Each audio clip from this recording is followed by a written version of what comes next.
បាទឈុតឈ្នះអស់មាសត្រូវបាទអរគុណបងប្រុសបាទបងប្រុសអាជាងសំណាងជាថ្ងៃបានសើបរបស់បងបាទអរគុណបាទនេះគឺជាចង្កូមរបស់បងប្រុសដែលគាត់យកមកឲ្យជាងបាទស្រោបគាត់ខ្លាចគេធ្វើទៅប្រេះឆេះរបស់គាត់បាទអញ្ចឹងគាត់រកជាងចម្លាក់ប្រមាណនេះដែលឯកទេសចម្លាក់បន្តោងនិងស្រោបបន្តោងបាទនេះគឺជាផ្លាកទីនទឹក7កន្លះដាំពេជ្រ GRA បាទបងពីមុនគាត់ធ្វើពេជ្របាទពេជ្រធម្មជាតិឥឡូវពេជ្រធម្មជាតិថ្លៃគាត់ក៏ងាកមើល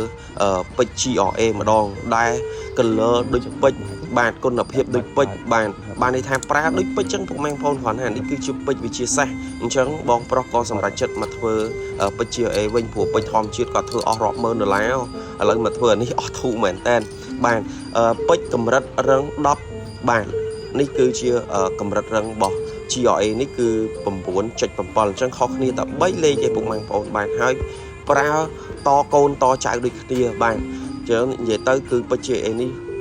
ស្អាតណាស់បាទហើយទឹកផ្លាទីនពុកម៉ែបងប្អូនធ្វើទឹក7កន្លះគឺយើងដាក់ទឹក7កន្លះយើងថ្លឹងហើយទម្ងន់ហើយបានយើងយកវាស់ទឹកត្រឹមត្រូវបាទអញ្ចឹងបងនៅតាមបណ្ដាខេត្ត25ខេត្តក្រុងក៏បងអាចផ្ញើមកបានដែរបាទបងអេត Telegram លេខប្អូនមួយមក099 86 77 78រីឯប្រព័ន្ធ Smart 081 86